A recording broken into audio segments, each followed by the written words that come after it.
नमस्ते बच्चों। जैसा कि आप जानते हैं कि हम लोग गाइडेंस एंड काउंसलिंग पेपर को पढ़ रहे हैं, यूनिट 2। अब जो हम लोग का अगला चैप्टर है वो है शेड्यूल। शेड्यूल चैप्टर है, इसको हिंदी में हम लोग अनुसूची बोलते हैं। अनुसूची, इसको शेड्यूल अंग्रेजी में बोलते हैं। इसके पहले हम लोगों ने अभी तक जो टेक्निक्स यूज्ड इन गाइडेंस पढ़े हैं, उसमें सबसे पहले क्वेश्चनायर पढ़े थे, उसके बारे में हम लोग जाने। उसके बाद फिर इंटरव्यू पढ़े, और आज जो है हम लोग बात करेंगे शेड्यूल की। तो चलिए, आज का जो वीडियो है वो शेड्यूल पर में आधारित है, अनुसूची पर में आधारित है। जैसा कि आप जानते हैं कि हम लोग गाइडेंस एंड काउंसलिंग में जो काउंसलर है वह व्यक्तियों से या रेस्पोंडेंट से, क्लाइंट से कौन कौन से ऐसे टेक्निक्स हैं जिसके माध्यम से वह इंफॉर्मेशन को कलेक्ट कर सकता है। तो उसी टेक्निक्स में एक टेक्निक्स शेड्यूल भी है, अनुसूची भी है। तो आइए हम लोग आज अनुसूची के बारे में विस्तार से बात करें। आज हम लोग अनुसूची क्या है, उसका मीनिंग क्या है, उसका नेचर क्या है, उसके कैरेक्टरिस्टिक्स क्या है, वो कितने प्रकार का होता है, और उसके गुण और दोष कौन कौन से हैं। और साथ ही हम लोग ये भी जानेंगे कि अनुसूची और प्रश्नावली में क्या डिफरेंसेस है, क्योंकि दोनों में काफ़ी समानताएं देखने को मिलती हैं। तो इसकी चर्चा या इस पर बात जो है हम सबसे लास्ट में करेंगे। आप धैर्यपूर्वक पूरे वीडियो को देखेंगे, क्योंकि जब तक आप पूरे वीडियो को ना देखेंगे तब तक आपको समझ में नहीं आएगा कि आखिर अनुसूची है क्या और अनुसूची और प्रश्नावली में क्या डिफरेंसेस है। ऐसा ना हो कि आप कंफ्यूज हो जाएं। आप अच्छे से इस वीडियो को देखें, एक एक चीज़ को बारीकी से समझने की कोशिश करें। मैं भी प्रयास करता हूं कि आप लोग कन्फ्यूजन में ना रहें, मेरा ये पूरा प्रयास रहेगा। तो आइए हम लोग बात करते हैं अनुसूची की। अनुसूची जो है वो एक प्रकार का टूल्स है, एक प्रकार का रिसोर्सेज है, एक प्रकार का अप्रोच है जिसके माध्यम से हम व्यक्ति से सूचनाओं को प्राप्त करते हैं। इसके साथ साथ कहा गया है कि जो अनुसूची है, अनुसूची प्रश्नावली के समान ही होती है। देखिए, मैंने अब यहाँ ये कहा कि अनुसूची प्रश्नावली के समान ही होती है, तो आप ये समझे होंगे कि प्रश्नावली में जैसे आपको बताया गया था कि प्रश्नावली में प्रश्नों के छोटे छोटे सूचियाँ होती हैं, छोटे छोटे प्रश्न को शामिल किए जाते हैं। अनुसूची में भी इसी प्रकार से छोटे छोटे प्रश्नों को शामिल किया जाता है। लेकिन अनुसूची है क्या? अनुसूची के बारे में कहा गया है कि इस टूल्स के माध्यम से, इस टेक्निक्स के माध्यम से जो काउंसलर है वह प्रश्नों की सहायता से जो हमारा रिस्पोंडेंट है उसके पास बैठता है और उससे फेस टू फेस इंटरेक्ट होता है, क्वेश्चन पूछता है और उसके आंसर को खुद ही भरता है। बात समझिए, यहाँ पे मैं जो ये चीज़ कह रहा हूँ इसको समझने की कोशिश करें।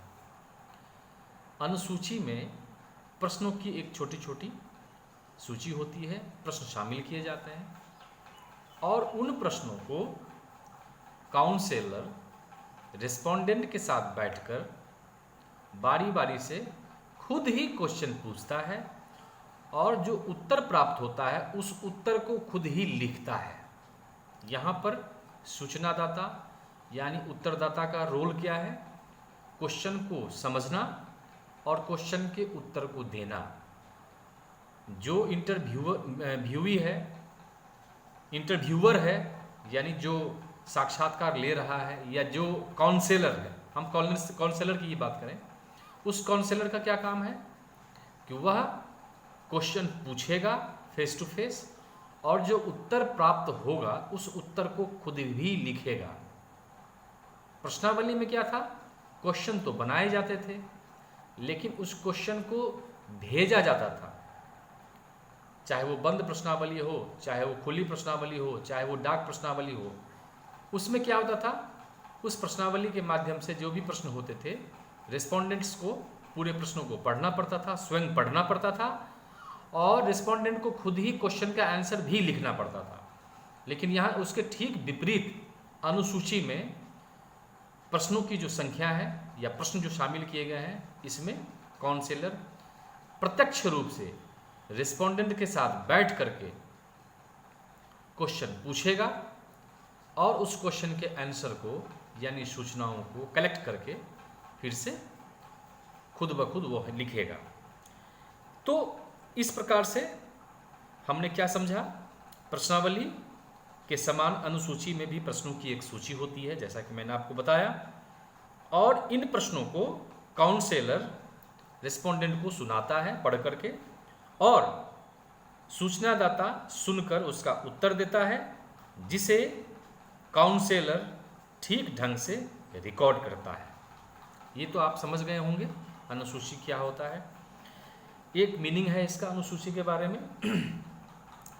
अनुसूची के बारे में कहा गया कि यह अति प्रचलित उपकरण है, मतलब काफ़ी यूज्ड किया जा रहा है, खास तौर पर अनुसंधान की प्रक्रियाओं में, चाहे वो शैक्षिक अनुसंधान हो, चाहे वो समाजशास्त्रीय अनुसंधान हो, इन सब चीज़ों में अनुसूची का प्रयोग काफ़ी अधिक मात्रा में किया जा रहा है।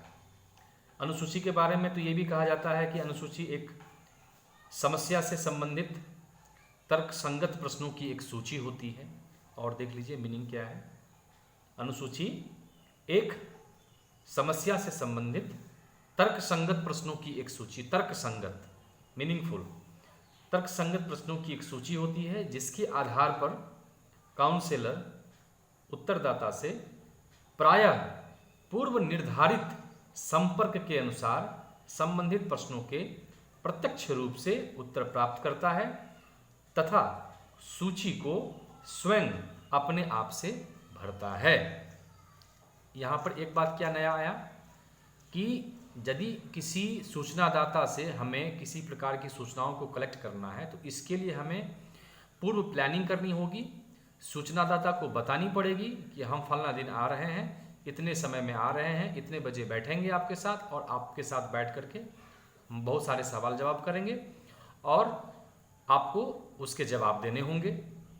तो ये प्लानिंग सडनली नहीं होता है, ये प्लानिंग हमें पहले ही करनी पड़ती है, ऐसा कहा गया है।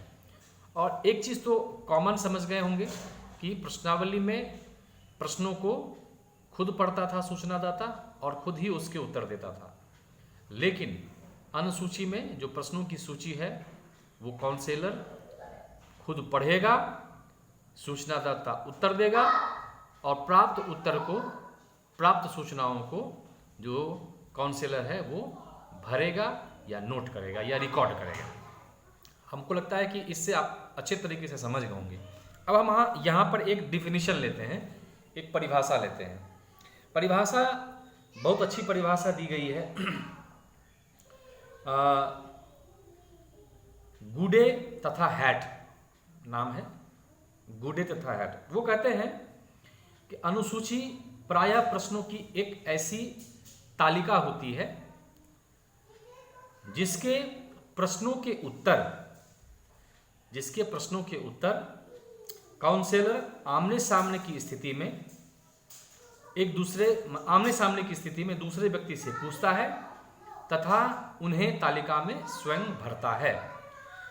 यदि दूसरी भाषा में यूँ समझिए, कहा गया है कि अनुसूची सामान्यतः प्रश्नों के वैसे सेट को कहते हैं जिसे भेंटकर्ता यानी काउंसलर आमने सामने की परिस्थिति में दूसरे व्यक्ति से पूछता है तथा उसे पूरा करता है। यदि इसका अंग्रेजी मीनिंग जाने तो अंग्रेजी में कहा गया है, schedule is the name usually applied to a set of questions which are asked and filled in by an interviewer in a face-to-face situation with another person।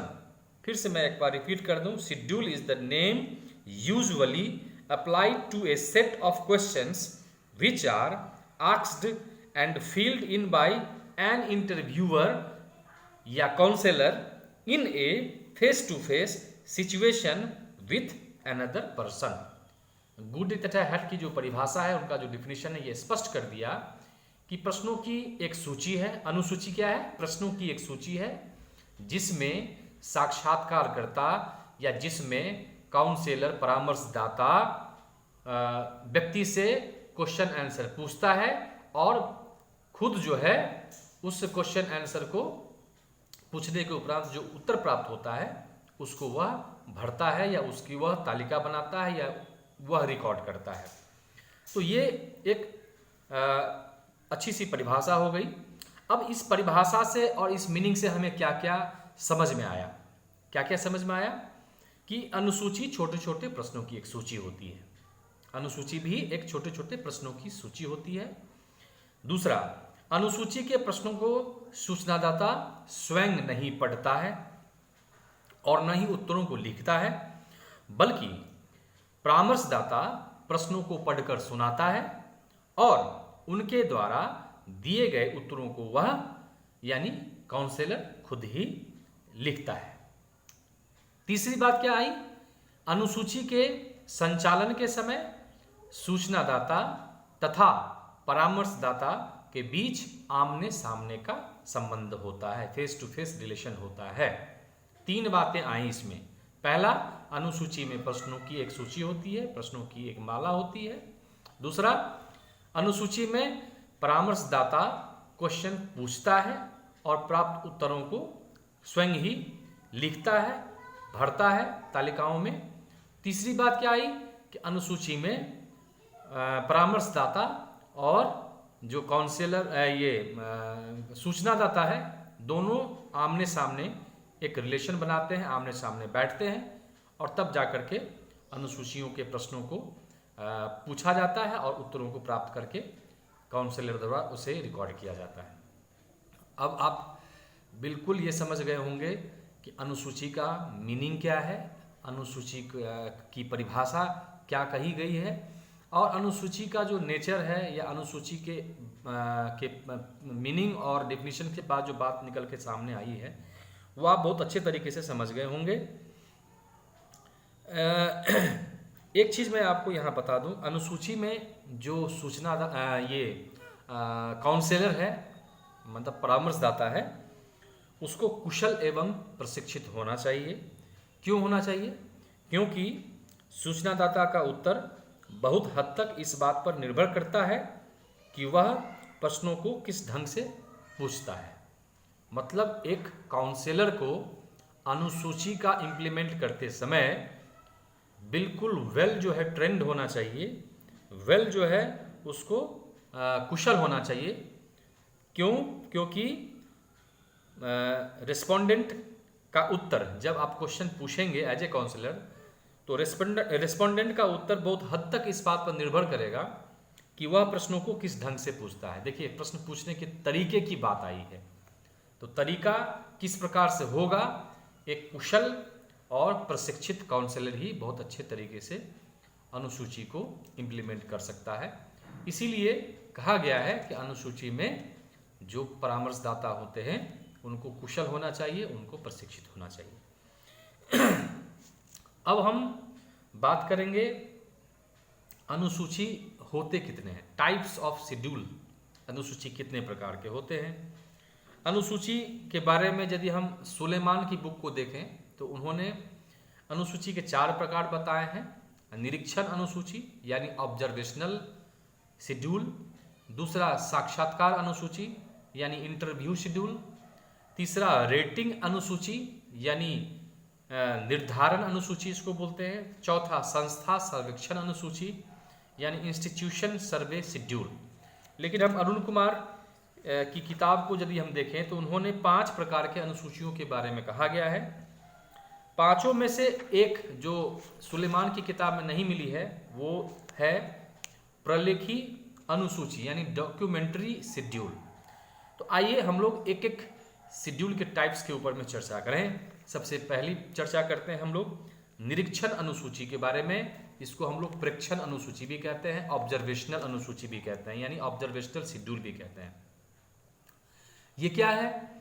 Observational अनुसूची का व्यवहार जब निरीक्षण विधि के साथ किया जाता है तो इसे निरीक्षण अनुसूची कहते हैं। दूसरी बात, ऑब्जर्वेशनल शेड्यूल वैसी अनुसूची को कहा जाता है जहां परामर्शदाता अपनी समस्या के बारे में, यानी सूचनादाता की जो समस्या उसके बारे में प्रेक्षण विधि की सहायता से, ऑब्जर्वेशनल मेथड की सहायता से सारी सूचनाओं को एकत्र करता है। इसके लिए क्या करना होता है?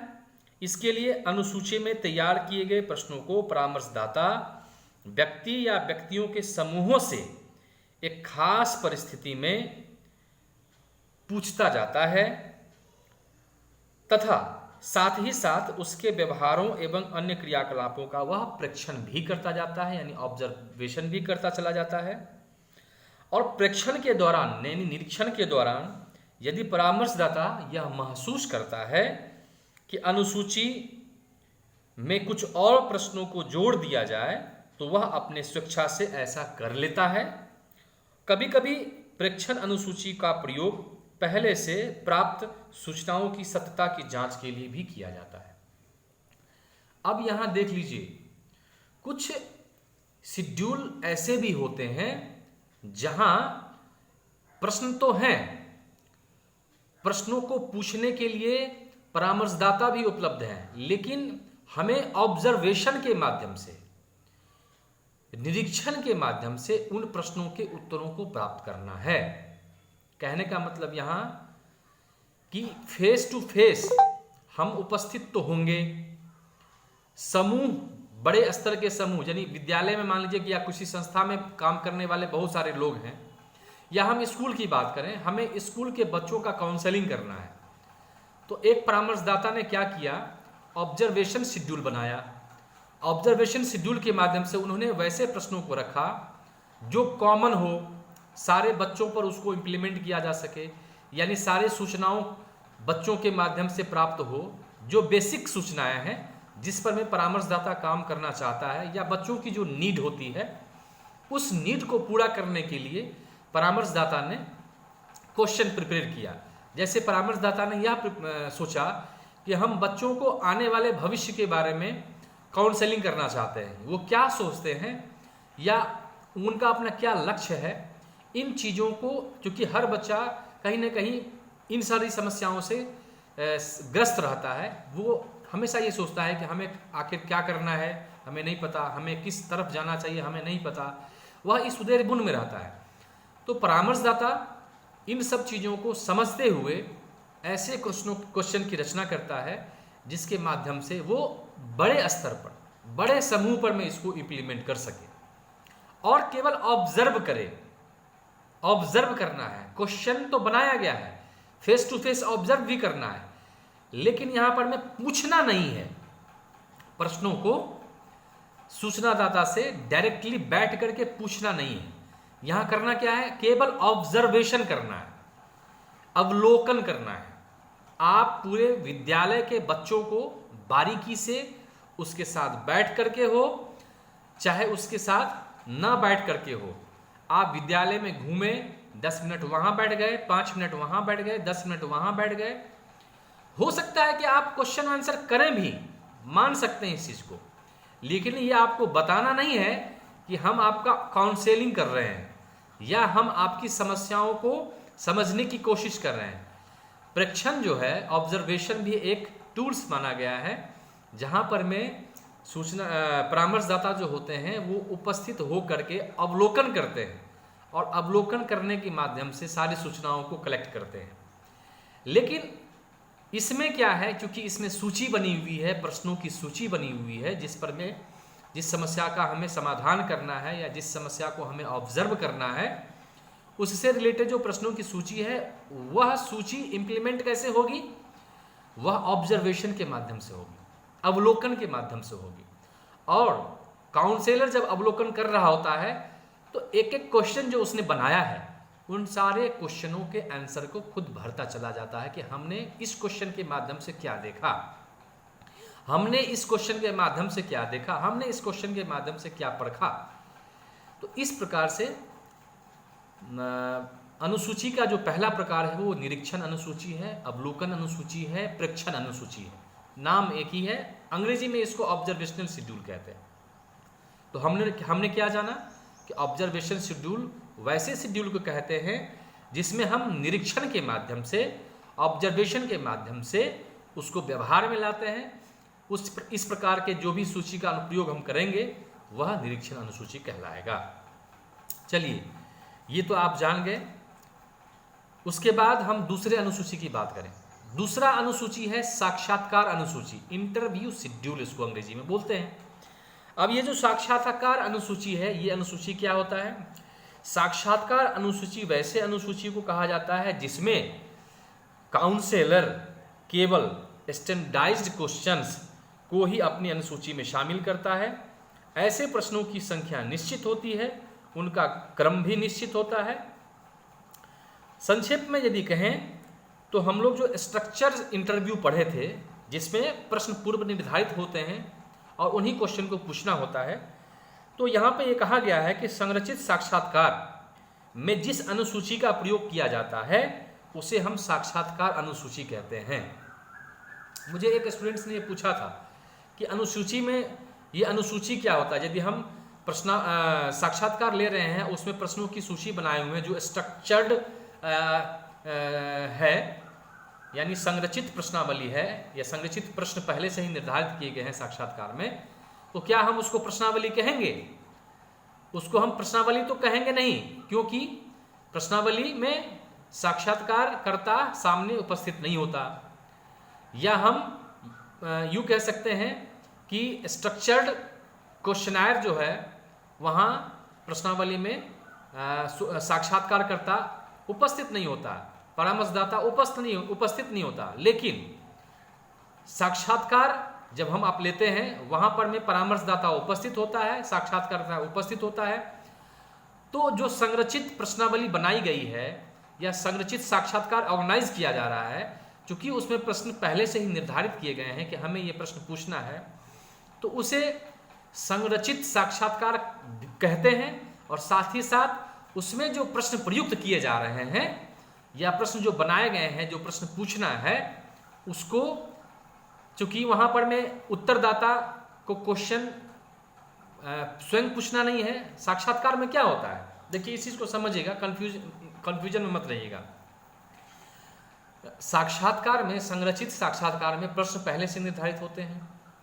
साथ ही साथ साक्षात्कार में प्रश्न पूछे जाते हैं साक्षात्कारकर्ता बोर्ड के साथ माध्यम से, और उत्तरदाता यानी रिस्पोंडेंट जो है प्रश्नों के उत्तर देता है। लेकिन यहाँ पर में प्रश्नों के उत्तर को बहुत बृहद स्तर से ऑब्जर्व नहीं किया जाता, यानी बृहद स्तर से रिकॉर्ड नहीं किया जाता या बड़े पैमाने पर रिकॉर्ड नहीं किया जाता। ये डिफरेंसेस है मेन।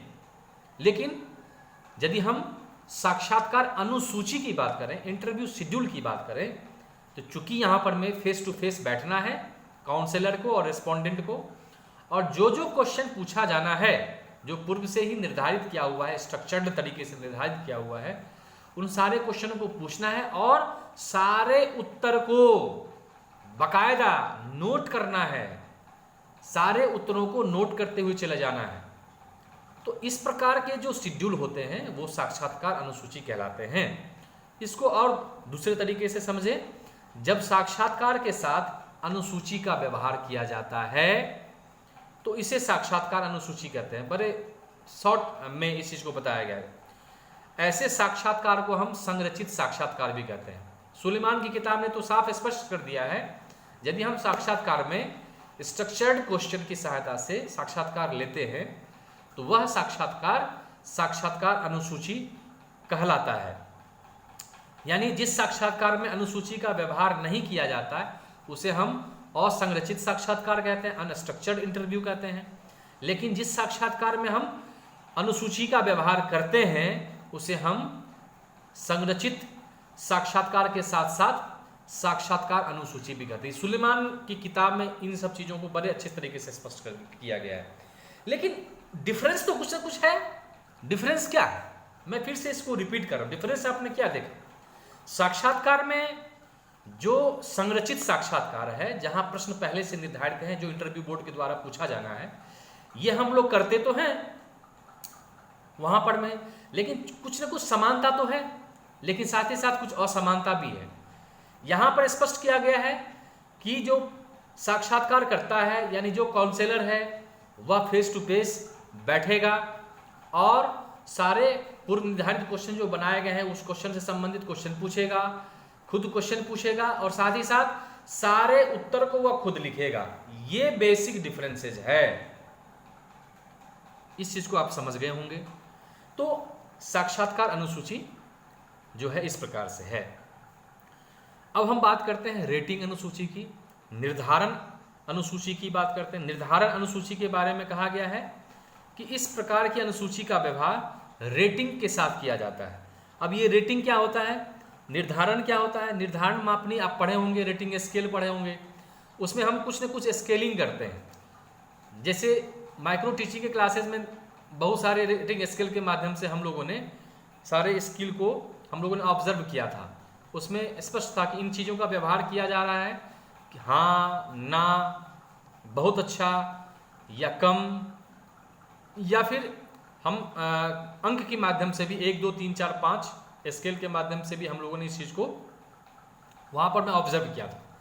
तो यहाँ पर में भी संरचित जो प्रश्न है या अनुसूची में जो प्रश्न है उस प्रश्नों को जब हम व्यवहार में लाते हैं, काउंसलर जब व्यवहार में लाता है रिस्पोंडेंट के साथ, तो वो क्या करता है, कुछ क्वेश्चन ऐसे बना देता है जिसमें रेटिंग देना है कि 1 देना है कि 2 देना है कि 3 देना है कि 4 देना है कि 5 है। मैक्सिमम 5 हम लोग रेटिंग रखेंगे, या तो अंकों के माध्यम से रखें या फिर हम शब्दावली भी रख सकते हैं। शब्दावली में कैसे शब्दावली, अत्यधिक अच्छा, अच्छा, तटस्थ, बुरा या अत्यधिक बुरा। आप लोगों ने साइकोलॉजिकल टेस्ट बहुत सारे दिए होंगे, उसमें इस तरह के रेटिंग स्केल्स बहुत सारे आए होंगे। तो इस रेटिंग स्केल्स के माध्यम से व्यक्ति के किन चीज़ों के बारे में हम जान पाते हैं, एटीट्यूड के बारे में जानते हैं, एप्टीट्यूड के बारे में जान सकते हैं, उसकी जो पसंद है उसको जो पसंद आता है उसके बारे में हम, पसंद और नापसंद की चीज़ों के बारे में हम जान सकते हैं, व्यक्ति का जो मत है उस विचार से मेल खाता है कि नहीं खाता है उसके बारे में हम लोग जान सकते हैं। इस प्रकार से हम अनेक चीज़ों को कैटेगराइज करके, अनेक चीज़ों को हम विभिन्न श्रेणियों में बांट करके, निर्धारण की अनुसूचियों में बांट करके हम प्रश्नावली बनाएंगे, प्रश्न बनाएंगे, सूची बनाएंगे और फिर हम उस सूची का व्यवहार हम करेंगे। तो इस प्रकार से जब हम यानी प्रश्न परामर्शदाता जब रिस्पोंडेंट के साथ बैठ करके क्वेश्चन आंसर करता है और रेटिंग लगाता है, तो इस प्रकार के अनुसूची को हम लोग रेटिंग अनुसूची कहते हैं, निर्धारण अनुसूची कहते हैं। चौथा अनुसूची का प्रकार क्या है, संस्था सर्वेक्षण अनुसूची, इंस्टीट्यूशन सर्वे शेड्यूल। इस प्रकार की अनुसूची से तात्पर्य उस अनुसूची से है जिसका व्यवहार सर्वेक्षण के साथ किया जाता है। देखिए यहाँ सर्वे की बात हो गई, सर्वेक्षण के साथ किया जाता है। कुछ चीज़ें ऐसी भी हैं, जैसे आप सब जानते हैं कि प्रत्येक समाज में कुछ महत्वपूर्ण संस्थान होते हैं जिनके कार्यों का प्रभाव व्यक्तियों की जिंदगी पर पड़ता है। जैसे कॉलेज है, स्कूल है, कोई सरकारी संस्थान है, ऐसे बहुत सारे उदाहरण हैं।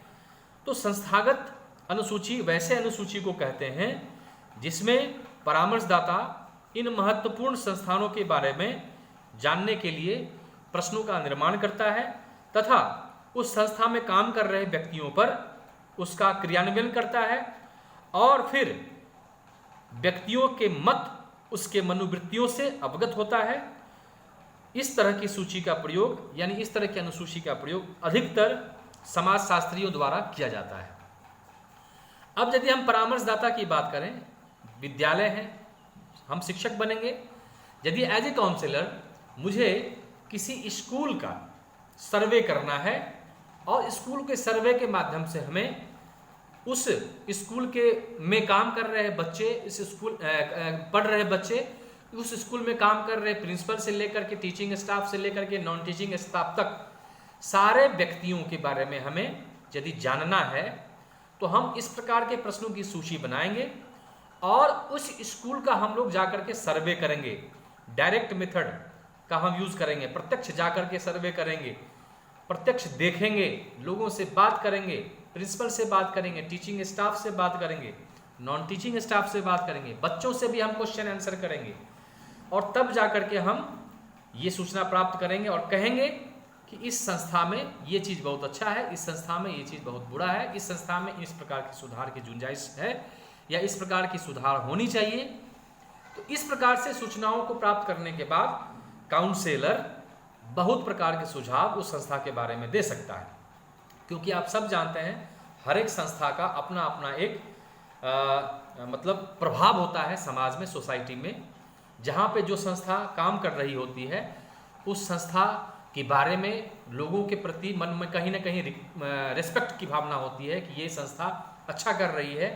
लेकिन यदि एक काउंसलर, यदि एक रिसर्चर चाहता है कि यह जो व्यक्तियों के मन में ये भावना है कि फलना संस्था बहुत अच्छा है या फलना संस्था बहुत खराब है, यहाँ पढ़ाई लिखाई नहीं होती है, तो ये बात सत्य है कि असत्य है, गलत है कि सही है, यदि इस चीज़ को जांचने के लिए, समझने के लिए किसी परामर्शदाता द्वारा या किसी रिसर्चर के द्वारा यदि उस संस्था का सर्वे किया जाता है और सर्वे के माध्यम से, अनुसूची के माध्यम से, प्रश्नों की सहायता से यदि हम फेस टू फेस सारे चीज़ों को देखें, पढ़ें और उत्तरों को प्राप्त करते हैं, तो फाइंडिंग्स ये आता है कि हाँ वास्तव में ये संस्था सही है या गलत है।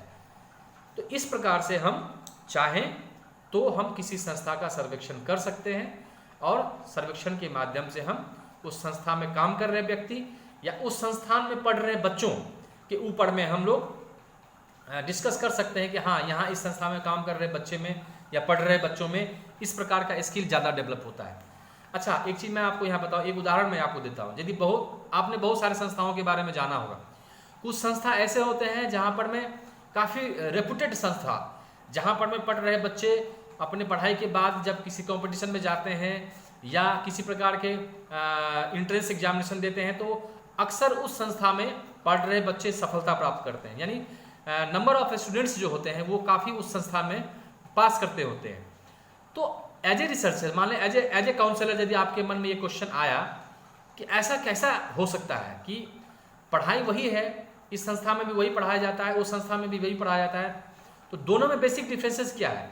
इस संस्था में कम बच्चे एंट्रेंस पास कर रहे हैं या उस संस्था में बहुत सारे बच्चे एंट्रेंस पास कर रहे हैं? तो इस तरह के सवाल यदि दिमाग में आए तो आप चाहें तो दोनों संस्था का सर्वेक्षण करके ये फाइंडिंग्स निकाल सकते हैं, यानी ये निष्कर्ष प्राप्त कर सकते हैं कि उस संस्था में आपने क्या देखा, उस संस्था में क्या देखा, उस संस्था में कौन कौन से अप्रोच लगाए जा रहे थे जिसके माध्यम से अधिक बच्चे सफलता प्राप्त कर रहे हैं, लेकिन इस संस्था में कौन कौन से अप्रोच लगाए जा रहे थे जिसके माध्यम से बच्चे कम सफलता प्राप्त कर रहे हैं। तो इस प्रकार से हम अनुसूची तैयार करके किसी संस्था का सर्वेक्षण कर सकते हैं और हम फाइंडिंग्स निकाल सकते हैं। तो ये चौथा प्रकार हुआ। पांचवें प्रकार की हम बात करें, अरुण कुमार की किताब में पांचवा प्रकार डॉक्यूमेंट्री शेड्यूल के बारे में कहा गया है। अब ये डॉक्यूमेंट्री शेड्यूल क्या है? इसको हिंदी में प्रलेखी अनुसूची कहते हैं। प्रलेखी अनुसूची, प्रलेखी अनुसूची क्या होता है? वैसी अनुसूची जिसका उपयोग कुछ लिखित स्रोतों, रिटन रिसोर्सेज, जैसे डायरी है, जैसे पत्र है, जैसे आत्मकथा है, जैसे सरकारी अथवा गैर सरकारी कागजात है, इन सब पत्रों के माध्यम से या इन सब कागजातों के माध्यम से आंकड़ा संग्रह करने के लिए जब हम किसी प्रकार के अनुसूची का प्रयोग करते हैं तो वैसे अनुसूची को प्रलेखी अनुसूची कहते हैं। हमने क्वेश्चन तैयार किया, हम किसी सरकारी कार्यालय में गए और वहाँ बहुत सारे रजिस्टर को, बहुत सारे रिकॉर्ड को हम लोगों ने छाना, देखा, और जो क्वेश्चन हमने तैयार किया था उस क्वेश्चन से रिलेटेड उस डायरी को पढ़ करके या उस पत्र को पढ़ करके या उस रिकॉर्ड में शामिल किए गए बहुत सारे अभिलेख को पढ़ करके हमने तय किया कि हमने जो क्वेश्चन तैयार किया था उसके कौन कौन से आंसर हमको प्राप्त हुए। तो इस प्रकार से हम चाहें तो कुछ अनुसूची तैयार कर सकते हैं और किसी संस्था में जा करके या किसी सरकारी कार्यालयों में जा करके संस्था में पढ़ रहे छात्र, संस्था में काम कर रहे शिक्षक, संस्था में काम कर रहे प्रिंसिपल, डायरेक्टर या फिर किसी सरकारी कार्यालय में काम कर रहा कोई पदाधिकारी या अन्य पदाधिकारी, यानी कह सकते हैं कि जो नॉन टीचिंग नॉन स्टाफ जो होते हैं, जो 4th ग्रेड स्टाफ हैं, जैसे लिपिक है, क्लर्क है, या जिसे मान लीजिए चपरासी है, तो हम चाहें तो प्रलेखीय अनुसूची की सहायता से हम बहुत सारी चीज़ों को ऑब्जर्व कर सकते हैं, बहुत सारी चीज़ों के बारे में सूचनाएं प्राप्त कर सकते हैं। इसको मैं फिर से एक बार रिपीट कर देता हूँ। जैसे बहुत सारे जैसे मान लीजिए हम रविन्द्रनाथ टैगोर की बात करें या हम स्वामी विवेकानंद की बात करें, हम चाहते हैं कि उनकी बताई गई जो चीज़ें हैं या उनका जो मैसेज है या इतना बड़ा जो फेम है या उन्होंने जो सोसाइटी को दिया है वो किस हद तक सही है या किस हद तक गलत है, या फिर ऐसा क्या है कि लोग उनको भुलाए नहीं भूलते या लोग उनके बताए हुए रास्ते पर चलना चाहते हैं। तो एक रिसर्चर या एक काउंसलर के दिमाग में ये प्रश्न आया कि मैं रविन्द्रनाथ टैगोर की चीज़ों को समझूं, उनके बारे में जानने की कोशिश करूं, क्योंकि रविन्द्रनाथ टैगोर तो है नहीं, जैसे अनुसूची में कहा गया ना कि फेस टू फेस उपस्थित हो करके सारे सूचनाओं को कलेक्ट करना है। तो यहाँ पर मैं टैगोर तो है नहीं, यदि मान लीजिए प्रलेखीय अनुसूची का प्रयोग करें तो टैगोर तो है नहीं, तो हम क्या करेंगे, तो टैगोर जहाँ जन्म लिए हैं वहाँ जाएंगे, या टैगोर को जानने वाले जो लोग हैं या बहुत बड़ी बड़ी संस्था है उस संस्था में हम जाएंगे और टैगोर से रिलेटेड जो भी डॉक्यूमेंट्री मिलता है हमें, चाहे वो ऑडियो मिले, वीडियो मिले, चाहे वो रिटन में मिले, चाहे उनके द्वारा लिखा गया कोई पत्र हो, कोई डायरी हो, या कोई बुक हो, या कोई किसी प्रकार का कोई जीवनी हो, हम उन सारे चीज़ों को विस्तार से पढ़ेंगे, क्वेश्चन बनाए रखेंगे, क्योंकि बिना क्वेश्चन की सहायता से हम नहीं कर सकते। हम क्वेश्चन प्रिपेयर करेंगे रविन्द्रनाथ टैगोर के बारे में और फिर उन सारे क्वेश्चनों का आंसर हम उन सारे डायरी, पत्र, उनकी आत्मकथा, उनके बुक, उन सारे चीज़ों को पढ़ने के बाद जो हमें ज्ञात होगा, जो आपने क्वेश्चन बनाया है, तो जो क्वेश्चन बनाया है यदि क्वेश्चन के आंसर आपको मिलते चले जाते हैं तो आप जो है आप उस क्वेश्चन के आंसर को लिख लेते हैं।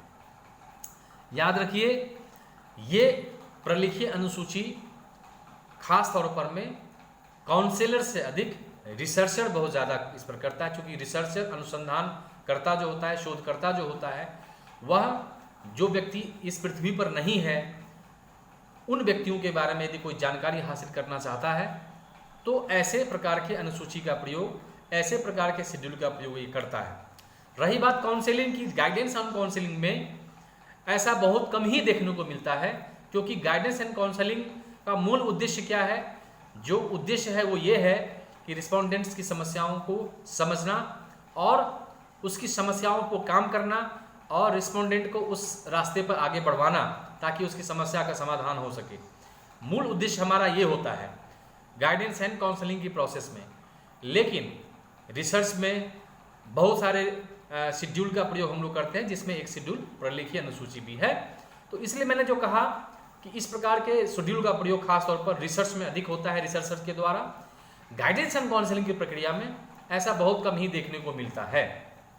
अच्छा, एक उदाहरण मैं आपको देता हूँ। कम ही देखने को मिलता है मतलब इसका मतलब देखने को मिलता है, जैसे मान लीजिए स्वामी विवेकानंद है और उसके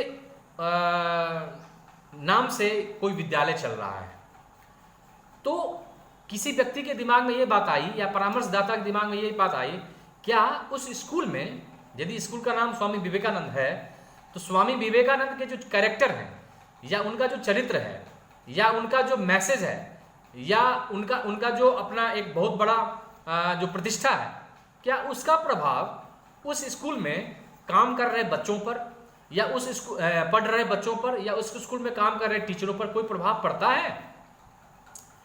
तो इस चीज़ का पता करने के लिए यदि जो कोई चाहे तो शिक्षक या फिर स्टूडेंट या उसमें स्कूल में काम कर रहे प्रिंसिपल या डायरेक्टर्स से जा कर के मिल सकता है और फिर स्वामी विवेकानंद को भी ध्यान में रखते हुए उनकी बातों को समझते हुए, क्योंकि उसमें दोनों प्रकार के क्वेश्चन आएंगे।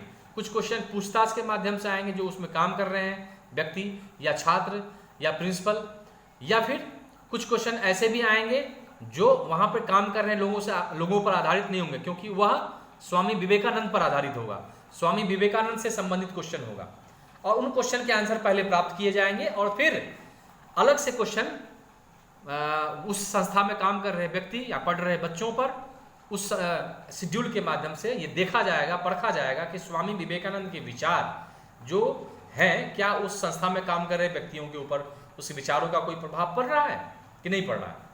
तो ऐसी परिस्थिति में हम प्रलेखीय अनुसूची का प्रयोग कर सकते हैं। ये बहुत रेयर एंड रेयरेस्ट, मैंने एक उदाहरण मैंने आपको बताया, ऐसा बहुत कम ही देखने को मिलता है। तो हमने 5 प्रकार के अनुसूची के प्रकारों के बारे में जाना। क्या क्या जाना? प्रेक्षण अनुसूची जाना, हमने जाना साक्षात्कार अनुसूची के बारे में, हमने जाना रेटिंग अनुसूची के बारे में, हमने जाना संस्थागत सर्वेक्षण अनुसूची के बारे में जाना, और 5वां प्रकार हम लोगों ने जाना प्रलेखीय अनुसूची के बारे में। अब हम मेरिट और डिमेरिट की थोड़ी सी चर्चा कर लें। एक अनुसूची की जो मेरिट्स होते हैं यानी कैरेक्टरिस्टिक्स की बात करें हम, तो कैरेक्टरिस्टिक्स क्या क्या है, मेरिट और डिमेरिट्स क्या क्या है, उस पर में हम लोग विशेष रूप से चर्चा कर लेते हैं। यदि हम मेरिट्स की बात करें तो पहला मेरिट ये है कि यथार्थ तथा गहन अध्ययन, एक्यूरेट एंड इंटेंसिव स्टडी। अनुसूची के आधार पर हम किसी भी समस्या का अध्ययन यथार्थ तरीके से और गहनता पूर्वक कर सकते हैं। क्यों ऐसा? क्योंकि अनुसूची भरते समय परामर्शदाता स्वयं उपस्थित रहता है और स्वयं सूचनादाता से यानी क्लाइंट से प्रश्न पूछता है और उसके उत्तरों को लिखता है। तो ऐसी हालत में सूचनादाताओं को किसी तरह की गड़बड़ी करने का अवसर नहीं मिलता है और वे किसी से पूछताछ नहीं कर पाते हैं और न ही किसी अनुचित उपाय का या अनुचित प्रकार का व्यवहार कर पाते हैं। इसलिए प्राप्त सूचनाएं अधिक यथार्थ होती हैं यानी अधिक रियलिस्टिक होती हैं और इसके साथ साथ अधिक से अधिक गहरा प्रश्न पूछकर सूचनादाताओं का गहन अध्ययन किया जाता है।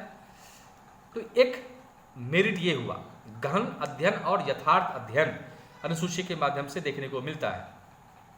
वस्तुनिष्ठ आंकड़े, ऑब्जेक्टिव डेटा भी हम प्राप्त करते हैं। अनुसूची के आधार पर हम जो आंकड़े प्राप्त करते हैं वह आंकड़े काफ़ी वस्तुनिष्ठ होते हैं। मतलब यह कि प्राप्त आंकड़े अधिक ठोस होते हैं, स्ट्रॉन्ग होते हैं और निश्चित होते हैं, क्योंकि यहाँ अधिकांश प्रश्न वस्तुनिष्ठ होते हैं। देखिए, अधिकांश प्रश्न वस्तुनिष्ठ टाइप के होते हैं। विस्तार से यदि आप लिखना चाहेंगे तो एकाध प्रश्न आप रख सकते हैं यदि किसी चीज़ों के बारे में आप विस्तार से जानना चाहते हैं तो, लेकिन अधिकांश क्वेश्चन वस्तुनिष्ठ होते हैं। तो वस्तुनिष्ठ क्वेश्चन के जो आंसर होते हैं वो एकदम निश्चित होते हैं, एकदम प्रिसाइज होते हैं। तो ये ध्यान रखने की बात है, अनुसूची के माध्यम से हम वस्तुनिष्ठ आंकड़े प्राप्त कर सकते हैं।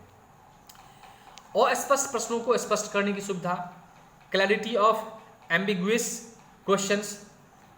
स्वाभाविक है कि अनुसूची में हम काउंसलर फेस टू फेस उपस्थित होता है और यदि सूचनादाता को कोई प्रश्न समझ में ना आए तो उस प्रश्न को अच्छे तरीके से वह स्पष्ट करके सूचना प्राप्त कर सकता है।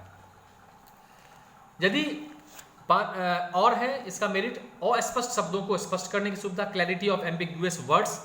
यदि क्वेश्चन पूछा गया और क्वेश्चन में शामिल कोई शब्द ऐसा है जिसका अर्थ सूचनादाता नहीं जानता है तो ऐसे शब्दों को स्पष्ट करने की पूरी सुविधा अनुसूची के माध्यम से जब हम कोई सूचना प्राप्त करते हैं तो हम उसको कर सकते हैं, क्योंकि यहाँ पर में जो परामर्शदाता है वो वहाँ उपस्थित है तो वह उन शब्दावलियों के अर्थ को स्पष्ट कर सकता है। अनुसूची का जो क्षेत्र है वो भी व्यापक है, वाइड स्कोप कहा गया है। कैसे?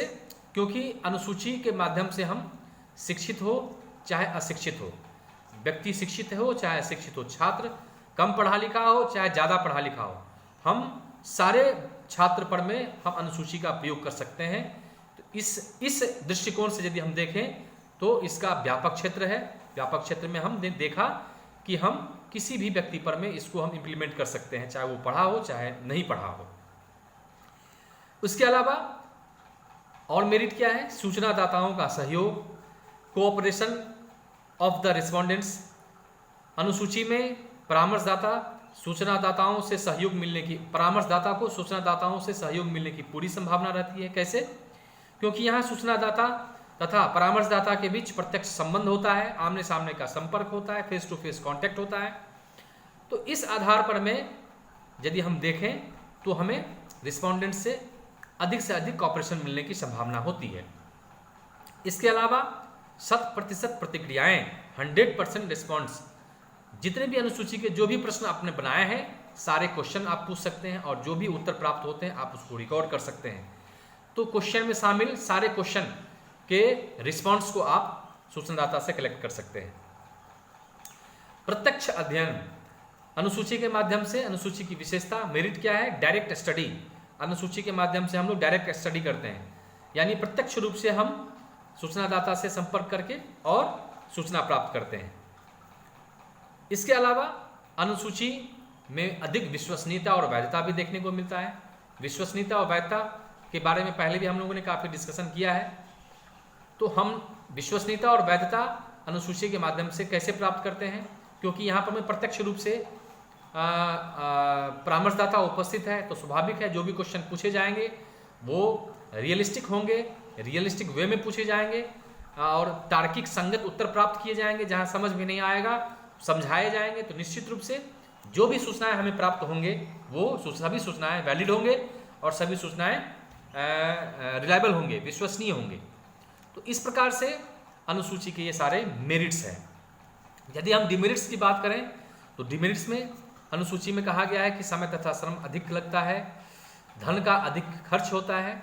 स्वाभाविक है, अनुसूची में अलग अलग व्यक्तियों से या अलग अलग रिस्पोंडेंट्स के साथ बैठना पड़ता है और फिर उसकी समस्याओं से अवगत होना पड़ता है, सूचनाएं प्राप्त करनी पड़ती है, तो समय अधिक लगता है और समय के साथ साथ धन भी अधिक व्यय होता है। क्योंकि यदि मान लीजिए हमें किसी दूर बैठे व्यक्ति के बारे में या दूर बैठे छात्र के बारे में हमें उसकी समस्याओं से अवगत होना है, तो उसके यहाँ हमको जाना पड़ेगा। उसके यहाँ जाने के लिए हमें बहुत सारे खर्च करने पड़ेंगे।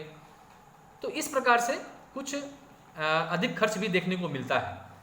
वहीं प्रश्नावली में क्या था, यदि हम प्रश्नावली की सहायता से डाक प्रश्नावली, यदि बहुत दूर में बैठा है व्यक्ति, तो हम वहाँ से जो है सूचनाओं को प्राप्त कर सकते हैं। लेकिन यहाँ पर में चूँकि फेस टू फेस कांटेक्ट करना है तो इसके लिए हमें जाना पड़ेगा, या फिर यदि रिस्पोंडेंट है तो उसको काउंसलर के समीप आना पड़ेगा, तो उसको भी ज़्यादा खर्च होगा।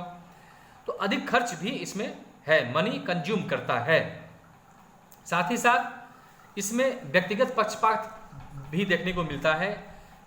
इफेक्ट ऑफ पर्सनल बाइस्ड, अक्सर क्या होता है कि परामर्शदाता सूचनादाता के सामने उपस्थित होता है और जब सूचनादाता से प्रश्न पूछा जाता है और जो उत्तर प्राप्त होता है वह कभी कभी जो सूचनादाता है वह उस अपने फेशियल एक्सप्रेशन से या अपने स्वरों के एक्सप्रेशन से, स्वर की अभिव्यक्ति से या विचारों की अभिव्यक्ति से, मोड ऑफ वोकल एक्सप्रेशन के माध्यम से कभी कभी जो संभावित उत्तर है वो संभावित उत्तर नहीं भी देता है और संभावित उत्तर देता है, क्योंकि वह कहीं ना कहीं भय से ग्रस्त होता है, तनाव से ग्रस्त होता है।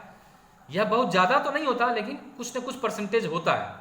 क्यों? क्योंकि इसके फेस टू फेस कोई क्वेश्चन पूछ रहा है तो थोड़ा सा लज्जाता है, थोड़ा सा शर्माता है, थोड़ा सा डर लगता है। तो वह कुछ क्वेश्चन में जो है पक्षपात देखने को मिल जाता है, क्योंकि कभी कभी ऐसा भी होता है कि यदि मान लीजिए कुछ सूचनादाता से क्वेश्चन पूछा गया और वह क्वेश्चन जो है वास्तविक नहीं है या उत्तर वास्तविक नहीं है, तो ऐसी परिस्थिति में क्या होता है कि जो भी क्वेश्चन पूछे गए हैं वह क्वेश्चन पक्षपातपूर्ण हो जाता है। व्यक्ति से रिलेटेड हैं भी कि नहीं है, समस्या से रिलेटेड हैं भी कि नहीं है, और उस चीज़ को प्रामाणिकता सिद्ध करने के लिए, प्रमाण के साथ सिद्ध करने के लिए हम अधिक से अधिक क्वेश्चन पूछने लगते हैं, या स्ट्रक्चर्ड क्वेश्चन में हम भी कोई दूसरा क्वेश्चन जोड़ देते हैं और जो कहीं ना कहीं बाइस्ड हो जाता है, व्यक्ति को ज़्यादा से ज़्यादा सेंटिमेंट कर देता है, ज़्यादा से ज़्यादा तनावग्रस्त कर देता है। तो ऐसा भी देखने को मिलता है अनुसूची में। इसके साथ साथ अनुसूची बड़ी जनसंख्या के लिए अनुपयुक्त है, in appropriate for large population. बड़ी संख्या में यदि मान लीजिए, बड़ी संख्या का मतलब हजारों, सैकड़ों, लाखों लोगों के बारे में यदि हमें किसी प्रकार की सूचना प्राप्त करनी हो तो हम अनुसूची का प्रयोग नहीं कर सकते। यहाँ हम प्रश्नावली का प्रयोग कर सकते थे। प्रश्न के निर्माण में भी कहीं ना कहीं कठिनाई होती है, कभी कभी समस्या से संबंधित प्रश्न नहीं बनते हैं, तो जो परामर्शदाता होते हैं वो सोचने लगते हैं कि हम क्या करेंगे, कौन से प्रश्न को डालेंगे, किस प्रकार के क्वेश्चन की रचना करेंगे। तो ऐसे में काफ़ी समय लगता है, ऐसे में काफ़ी टाइम लगता है कि कौन कौन से क्वेश्चनों को रखना है ये परामर्शदाता तय नहीं कर पाता, और कुछ क्वेश्चन ऐसी स्थिति में कुछ क्वेश्चन जो शामिल किए जाने चाहिए थे उसको शामिल कर लेता है, कुछ क्वेश्चन जो शामिल नहीं किए जाने चाहिए फिर भी उसको शामिल कर लेता है। तो इस तरह के उदरबिर में वह पड़ जाता है। तो कभी कभी प्रश्नों के निर्माण में भी सही प्रश्न कौन सा होगा, गलत प्रश्न कौन सा होगा, कि कौन कौन से प्रश्न को छांटने होंगे, किस किस को शामिल करना होगा, ये सब चीज़ें देखने को मिलती है अनुसूची में। साथ ही साथ अनुसूची को इम्प्लीमेंट करने के लिए कुशल और प्रशिक्षित जो काउंसलर्स होते हैं वो उसकी आवश्यकता जो है जब हमें पड़ती है वो नहीं हमें प्राप्त होती है, क्योंकि अनुसूची के प्रयोग करने के लिए मैंने जैसे कि बताया, पहले भी बताया गया था कि अनुसूची के प्रयोग में सबसे पहले काउंसलर को या साक्षात्कारकर्ता को या रिसर्चर को वेल्ड जो है स्किल्ड होना चाहिए, वेल्ड जो है उसे ट्रेंड होना चाहिए, क्योंकि यदि ऐसा नहीं होगा तो फिर वह उसको इम्प्लीमेंट नहीं कर पाएगा, फिर उसके फाइंडिंग्स को नहीं निकाल पाएगा। तो इस प्रकार से मेरिट और डिमेरिट्स जो है अनुसूची के बारे में मैंने आपको बताया। अब हम थोड़ी सी चर्चा कर लेते हैं। जैसा कि मैंने आपको बताया था कि इस वीडियो के लास्ट में मैं आपको डिफरेंस बताऊंगा शेड्यूल और क्वेश्चनर के बीच, यानी क्वेश्चनर और शेड्यूल के बीच, अनुसूची और प्रश्नावली के बीच क्या क्या सा कौन कौन सा बेसिक डिफरेंसेस हैं उसके बारे में मैं आपको स्पष्ट कर देता हूं। और कुछ चीज़ें मैं और थोड़ा सा जोड़ दूं, थोड़ा सा मैं और कुछ चीज़ें छूट गई हैं। मैं अनुसूची और प्रश्नावली में जो अंतर है उसके पहले मैं कुछ और बता देना चाहता हूँ। कुछ विशेषताओं की बात और की गई है अरुण कुमार की किताब में। वो कहते हैं कि सही संचारण, एक्यूरेट कम्युनिकेशन होना चाहिए। एक सही अनुसूची वही है जिसमें यथार्थ संचारण का गुण हो, यानी प्रश्नों का स्वरूप ऐसा हो जिसके माध्यम से सूचनादाता को वही सूचना मिले जो शोधकर्ता चाहता है या जो परामर्शदाता चाहता है। मतलब वेल जो है कम्युनिकेशन होना चाहिए, वैसे क्वेश्चनों को शामिल करना चाहिए, जो क्वेश्चन का आंसर परामर्शदाता चाहता है उसी क्वेश्चन का आंसर सूचनादाता के माध्यम से मिले। तो ये चीज परफेक्ट होना चाहिए। और इसके लिए क्या होना चाहिए, प्रश्न की भाषा सरल हो, सुगम हो और एकार्थी हो। देखिए एकार्थी की बात आई, यानी द्विअर्थी ना हो। प्रश्न के जब पूछे जाएंगे तो ऐसा ना हो कि सूचनादाता उसके दो अर्थ निकाल लें, तो दो अर्थ निकालने में क्या होगा कि सही सूचनाओं को हम नहीं प्राप्त कर पाएंगे। तो प्रश्न की रचना हम ऐसे करें जो सरल हो, सुगम हो और उसके एक ही अर्थ निकले और उससे संबंधित जो सूचना प्राप्त करनी हो वही सूचना हमें प्राप्त हो, अन्य कोई सूचना हमें प्राप्त ना हो। उस क्वेश्चन के माध्यम से ये हमें ध्यान रखना है। दूसरी चीज अरुण कुमार की किताब में क्या है, सही एवं वैज्ञानिक प्रश्न रखे जाएं। अनुसूची में वही प्रश्न रखे जाने चाहिए जो वैज्ञानिक हो, मतलब साइंटिफिक, वैज्ञानिक तरीके से एकदम तर्कसंगत हो, साइंटिफिक हो। और इसके लिए क्या करना होगा कि प्रश्न का स्वरूप ऐसा होना चाहिए, नेचर ऑफ क्वेश्चन ऐसा हो जिसके उत्तर देने में उत्तरदाता यानी रिस्पोंडेंट जो है वो ज़्यादा लज्जित ना हो, एम्बैरेस्ड ना हो, लज्जित का सामना, सेंटिमेंट ना हो, मतलब बहुत ज़्यादा सोच में ना पड़ जाए। इन सब चीज़ों को ध्यान में रखना होगा।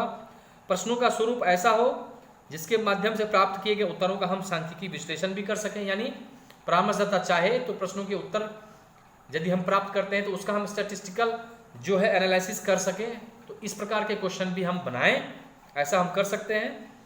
वैसे प्रश्नों की अनुसूची में शामिल करना चाहिए जिसमें आत्मनिष्ठता, सब्जेक्टिविटी अधिक एवं वस्तुनिष्ठता कम होती है। ऐसे चीज़ों से हमें बचनी चाहिए। हमें वस्तुनिष्ठता, जैसे कि मेरिट्स की बात आई थी ना कि अनुसूची में वस्तुनिष्ठता का गुण पाया जाता है।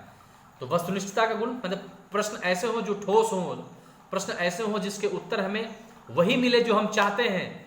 तो वस्तुनिष्ठता का गुण होना चाहिए, आत्मनिष्ठता से बचना चाहिए। उससे हमें क्या होगा कि हमें बहुत ज़्यादा विस्तार से बात करने की ज़रूरत नहीं है, हमें एकदम ऑब्जेक्टिविटी पर ध्यान देनी है, वस्तुनिष्ठता पर ज़्यादा ध्यान देनी है। हमें विस्तार से किसी चीज़ पर चर्चा नहीं करनी है। विस्तार से चर्चा करने के लिए हमारे पास और बहुत सारे टेक्निक्स हैं, हम उन चीज़ों के माध्यम से कर लेंगे। यानी प्रश्नावली है उसके माध्यम से हम सूचना प्राप्त कर लेंगे। अनुसूची में हम उतना टाइम नहीं देंगे, हमें वस्तुनिष्ठ क्वेश्चन की सहायता के माध्यम से ही हम सारे चीज़ों को प्राप्त करने की कोशिश करेंगे। और एक महत्वपूर्ण बात जो कही गई है अरुण कुमार जी की किताब में, वो कही गई है कि अनुसूची में 3 भाग होने चाहिए। पहला भाग प्रिपरेटरी होना चाहिए, प्रिपरेटरी पार्ट 1 होना चाहिए। दूसरा भाग मेन पार्ट होना चाहिए, मेन पार्ट मतलब 2 होना चाहिए। तथा तीसरा पार्ट जो है वो निर्देशन का होना चाहिए, यानी निर्देश देने वाला होना चाहिए। प्रारंभिक भाग में अनु कुमार कहते हैं कि प्रारंभिक भाग में क्या होना चाहिए, अनुसूची के प्रारंभिक भाग में पहले पार्ट में क्या होना चाहिए, अनुसूची में कौन कौन सी सूचनाएं होनी चाहिए, अनुसूची का नाम होना चाहिए, किस प्रकार के शेड्यूल हैं, परामर्शदाता का नाम होना चाहिए, संस्थान का नाम होना चाहिए, रिस्पोंडेंट का नाम होना चाहिए, छात्र का नाम होना चाहिए, उसका उम्र क्या है, उसका सेक्स क्या है, उसका एड्रेस क्या है, उन सारी चीज़ों के बारे में हम पार्ट 1 में कर सकते हैं। मुख्य भाग मेन पार्ट में क्या करेंगे, मेन पार्ट में सारे क्वेश्चंस आएंगे, सारे क्वेश्चन के बारे में डिटेल्स चर्चा होगी, और लास्ट में यदि डिटेल्स करने के बाद, क्वेश्चन आंसर करने के बाद जब सूचनाओं का आप कलेक्ट कर लेंगे, तो अनुसूची जब इंड करने लगता है तो अंतिम भाग में यदि परामर्शदाता चाहे, रिसर्चर चाहे, तो वह प्राप्त सूचनाओं के आधार पर तत्काल जो है बहुत सारे इंस्ट्रक्शंस जो है रिस्पोंडेंट्स को दे सकता है, बहुत सारे सुझाव जो है रिकमेंडेशन जो है वो दे सकता है, सजेशन दे सकता है। इस प्रकार से जो है 3 बातों की चर्चा अरुण कुमार जी की किताब में हुई है। ये छूट गया था, ये बहुत इंपॉर्टेंट चीज़ था जो बताना बहुत ज़रूरी था आपको। तो चलिए लास्ट में हम ये बात करें प्रश्नावली और अनुसूची में क्या डिफरेंसेस है। समस्या के स्वरूप में अंतर होता है, डिफरेंसेस क्या होता है। अब आप अच्छे तरीके से समझिए कि क्या क्या डिफरेंसेस होता है। स्वरूप में क्या difference in the nature of the problem. प्रश्नावली तथा अनुसूची की समस्या के स्वरूप में अंतर होता है। क्या होता है, प्रश्नावली के माध्यम से प्रायः अधिक गंभीर तथा अधिक विस्तृत स्वरूप की समस्याओं के समाधान का प्रयास किया जाता है। याद रखिए, मैंने पहले ही बताया, प्रश्नावली में हम प्रश्न की प्रकृति, कुछ वस्तुनिष्ठ प्रश्न की भी सहायता लेते हैं और कुछ विशेष सब्जेक्टिविटी, ये सब्जेक्टिव जो है डिस्क्रिप्टिव वे में यदि किसी प्रकार की सूचनाओं को हमें प्राप्त करना है तो उस प्रश्न की भी सहायता लेते हैं। ये प्रश्नावली के प्रश्नों का नेचर है। लेकिन वहीं अनुसूची में हम क्या करते हैं, हम अनुसूची में बहुत विस्तार वाले क्वेश्चन के आंसर नहीं लेते, हम स्पेसिफिक लेते हैं, जनरल क्वेश्चन लेते हैं और तत्काल सूचना प्राप्त करने की कोशिश करते हैं। बहुत विस्तार से हम नहीं सूचना प्राप्त करते हैं। ये बेसिक डिफरेंसेस हो गया समस्या के स्वरूप को लेकर के। जहाँ तक रचना की बात है, प्रश्न की रचना में भी अंतर देखने को मिलता है। Difference in the structure of the question. क्या प्रश्नावली में प्रश्न प्रायः लंबे होते हैं, व्यापक होते हैं तथा सेल्फ एक्सप्लेनेटरी होते हैं, यानी स्वव्याख्यात्मक होते हैं। प्रश्नावली भरते समय शोधकर्ता या प्रश्नावली भरते समय परामर्शदाता उपस्थित नहीं होता है। इसीलिए प्रश्नों को बनाते समय इस बात पर विशेष ध्यान रखा जाता है कि प्रश्नों का स्वरूप ऐसा हो कि सूचनादाता इसके अर्थ को आसानी से समझ सकें। और इस प्रयास में या इसके लिए क्या होता है, कभी कभी प्रश्नों की लंबाई बढ़ जाती है, ये प्रश्नावली में होता है। लेकिन अनुसूची में प्रश्नों की लंबाई अपेक्षाकृत कम होती है, छोटी होती है। और अनुसूची के प्रश्नों का निर्माण करते समय इस बात का हमें स्मरण रखना पड़ता है कि अनुसूची भरते समय परामर्शदाता उपस्थित रहेगा जो किसी प्रश्न के अर्थ को स्पष्ट भी कर सकेगा। तो देखिए, प्रश्न की रचना में भी अंतर देखने को मिला, प्रश्न की भाषा में भी अंतर देखने को मिलता है। Difference in the language of the question. प्रश्नावली तथा अनुसूची के प्रश्नों की भाषा में भी अंतर होता है। जैसे प्रश्नावली के प्रश्नों की भाषा अधिक सामान्य तथा विस्तृत होती है, पहले भी बताया गया है। और ऐसा इसलिए होता है क्योंकि इसका प्रसार अधिक होता है, अधिक लोगों तक पहुंचाना होता है और अधिक लोगों से सूचनाएं प्राप्त करनी होती हैं, इसीलिए ऐसा होता है। लेकिन इसके विपरीत अनुसूची के प्रश्नों की भाषा प्रायः स्थानीय होती है, प्रायः मतलब स्पेसिफिक होती है। स्पेसिफिक मतलब यह, स्थानीयता का मतलब यह कि व्यक्ति अच्छे तरीके से समझ सके या अच्छे तरीके से जान सके, इस पर विशेष फोकस रहता है। और चूंकि फेस टू फेस वहाँ बैठा है तो स्वाभाविक है, यदि प्रश्न नहीं समझ में आया तो वह तुरंत जो है तत्काल उसको स्पष्ट भी कर सकता है। तो इसलिए यहाँ पर मैं प्रश्न की भाषा में भी डिफरेंस, लेकिन प्रश्नावली में तो ऐसा नहीं था। प्रश्नावली में यदि मान लीजिए प्रश्न यदि ऐसे भी शामिल कर दिए गए हैं जो सूचनादाता को समझ में नहीं आएगा तो फिर वो पूछ नहीं सकता। लेकिन अनुसूची में ऐसा तो है कि कम से कम पूछ सकता है कि मैंने इस प्रश्न का अर्थ नहीं समझा, मुझे फिर से समझाया जाए। ये चीज़ यहाँ होता है। दूसरी बात, और भी बहुत सारी चीज़ों के बारे में कही गई है।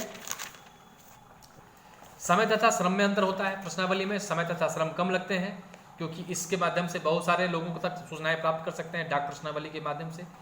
लेकिन अनुसूची में ज़्यादा समय लगता है, ज़्यादा श्रम भी लगता है।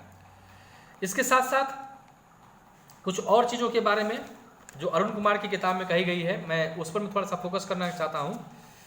कुछ बातें जो कही गई हैं वो ये है, प्रश्नावली आंकड़े संग्रह करने की एक परोक्ष विधि है। उन्होंने स्पष्ट कह दिया है कि प्रश्नावली इनडायरेक्ट मेथड है, सूचना प्राप्त करने का इनडायरेक्ट मेथड है, लेकिन जो अनुसूची है वो डायरेक्ट मेथड है। जैसा कि पहले ही बताया गया, प्रत्यक्ष विधि है। जैसा कि पहले ही बताया गया, प्रश्नावली में परामर्शदाता उपस्थित नहीं होता है और अनुसूची में परामर्शदाता उपस्थित होता है, इसीलिए प्रश्नावली को इनडायरेक्ट मेथड कहा गया है और शेड्यूल को जो है डायरेक्ट मेथड कहा गया है। कुछ और बेसिक डिफरेंसेस क्या है अरुण कुमार की किताब में? उन्होंने कहा है कि प्रश्नावली में प्रश्नों को पढ़ करके जो उत्तरदाता होता है उसको स्वयं उत्तर देना पड़ता है, लेकिन अनुसूची में, शेड्यूल में परामर्शदाता प्रश्नों को पढ़ करके उत्तरदाता को सुनाता है और उत्तरदाता उसको सुन करके उन प्रश्नों के उत्तर स्वयं लिखता है। ये बेसिक डिफरेंसेस है। साथ ही साथ प्रश्नावली में क्या होता है कि कम समय में अधिक से अधिक लोगों तक या अधिक से अधिक विभिन्न भौगोलिक क्षेत्रों में जो लोग हैं उनसे हम सूचनाएं प्राप्त कर सकते हैं और इसके लिए हम डाक प्रश्नावली का इस्तेमाल कर सकते हैं। परंतु अनुसूची में ऐसी बात नहीं है, अनुसूची में यह संभव नहीं है। अनुसूची के माध्यम से हम विभिन्न भौगोलिक क्षेत्रों में बिखरे हुए जो हमारे रिस्पोंडेंट हैं उनसे हम संपर्क नहीं कर सकते, क्योंकि हमें व्यक्तिगत रूप से जाना पड़ेगा, व्यक्तिगत रूप से संपर्क करना पड़ेगा और इसके लिए हमें काफ़ी समय लगेगा, लेकिन प्रश्नावली में ऐसा नहीं होता। प्रश्नावली में शोधकर्ता या प्रश्नावली में परामर्शदाता तथा उत्तरदाता के बीच एक दूरी पाई जाती है, एक बेसिक मतलब रेंज पाया जाता है, दूरी पाया जाता है। तो क्योंकि इस विधि में, प्रश्नावली में जो सूचना परामर्शदाता है एवं उत्तरदाता के बीच संपर्क में कमी होती है, संपर्क नहीं होता। परंतु अनुसूची में ऐसी बात नहीं है। अनुसूची में परामर्शदाता उत्तरदाता से व्यक्तिगत रूप से संपर्क बनाए रखता है, जिसका परिणाम यह होता है कि दोनों के बीच की किसी प्रकार की दूरी नहीं रहती। कुछ बात और है, प्रश्नावली का प्रयोग मात्र उन्हीं व्यक्तियों पर हम कर सकते हैं जिनमें पढ़ने लिखने की योग्यता होगी। याद रखिए, प्रश्नावली के मेरिट्स में जब हम लोग चर्चा कर रहे थे तो इस बात का आया था कि इसका जो इम्प्लीकेशन है वह हम पढ़े लिखे व्यक्तियों पर हम कर सकते हैं और जो अनपढ़ है उस पर नहीं कर सकते। लेकिन अनुसूची में ऐसा नहीं है। अनुसूची में हम पढ़े लिखे लोगों पर भी इसको इम्प्लीमेंट कर सकते हैं और अनपढ़ लोगों पर भी हम इसको इम्प्लीमेंट कर सकते हैं। इसके साथ साथ कहा गया है कि प्रश्नावली में अधूरा एवं गलत अनुक्रियाओं तथा सूचनाओं को संग्रहित किए जाने की संभावना काफी अधिक होती है। स्वाभाविक है, प्रश्नावली में तो परामर्शदाता वहां उपस्थित होता नहीं है, तो सूचनादाता हो सकता है कि प्रश्नावली के प्रश्न जो हैं वो किसी दूसरे से बनवा दें या अधूरा प्रश्न का आंसर दे दे या कुछ प्रश्नों को छोड़ दे, तो ऐसा भी हो सकता है। लेकिन अनुसूची में ऐसा नहीं है। अनुसूची में जितने भी क्वेश्चन बनाए हैं परामर्शदाता ने, वो सारे क्वेश्चनों का आंसर वह आसानी से देगा और सारे क्वेश्चन को वो पूछेगा। पूरा प्रॉपर रिस्पॉन्स देना है, सारे क्वेश्चन का आंसर लेना है, और ऐसा संभव केवल अनुसूची में होता है, प्रश्नावली में नहीं होता। प्रश्नावली के प्रश्न जो है प्रायः लंबे होते हैं, व्याख्यात्मक होते हैं और परामर्शदाता यह कोशिश करता है कि सूचनादाता प्रश्नों के अर्थ को ठीक से समझे और उसका उत्तर दे। इसके लिए वह इस प्रयास में उसके प्रश्न लंबे हो जाते हैं। लेकिन अनुसूची में ऐसी बात नहीं है। अनुसूची में परामर्शदाता स्वयं उपस्थित होता है परिस्थिति में, तो वह प्रश्नों का स्वरूप भी काफी संक्षिप्त रखता है, छोटा रखता है, क्योंकि वह जानता है कि अगर इसका उत्तर हमें लेना है तो उत्तरदाता से हमें बहुत लंबे लंबे क्वेश्चन नहीं पूछने हैं, बहुत शॉर्ट क्वेश्चन पूछने हैं और फिर हमें सारे सूचनाओं को कलेक्ट करना है। तो इस प्रकार से हम लोगों ने अनुसूची के बारे में क्या क्या समझा। अनुसूची भी प्रश्नावली के समान एक प्रश्नों की सूची है, लेकिन अनुसूची में प्रश्नों के वैसे सेट को कहते हैं, या अनुसूची हम प्रश्नों के वैसे सेट को कहते हैं जिसमें परामर्शदाता आमने सामने की परिस्थिति में जो रिस्पोंडेंट है उससे सारे क्वेश्चन को पूछता है और स्वयं उस सारे क्वेश्चन के आंसर को कलेक्ट करता है और सारे क्वेश्चन को पूरा करता है। हमने आज क्या देखा? अनुसूची के विभिन्न प्रकारों के बारे में जाना, प्रेक्षण अनुसूची, रेटिंग, प्रलेखी, संस्थागत और साक्षात्कार अनुसूची के बारे में जाना। हमने अनुसूची की मेरिट्स और डिमेरिट्स की चर्चाएं की, उसके बारे में हम लोगों ने जाना। हम लोगों ने क्या जाना, अनुसूची की कुछ और कैरेक्टरिस्टिक्स के बारे में जाना, और साथ ही साथ हम लोगों ने यह भी जाना वीडियो के लास्ट में कि प्रश्नावली तथा अनुसूची एक दूसरे से किस प्रकार से भिन्न होते हैं या एक दूसरे में किस प्रकार से अंतर है दोनों के बीच। तो निश्चित रूप से आपको ये वीडियो पसंद आया होगा, और यदि कोई भी क्वेश्चन का आंसर आप नहीं समझ पाए होंगे या मन में बहुत तरह के क्वेश्चंस आ रहे होंगे, या हो सकता है कि कोई जिज्ञासा आपको आ रही होगी, तो आप हमें पर्सनल नंबर पर संपर्क करें, पर्सनल नंबर पर अपने मैसेज दें। मैं कोशिश करूंगा कि सारे क्वेश्चन के आंसर आपको विस्तार से बता सकूं। धन्यवाद, बहुत बहुत धन्यवाद।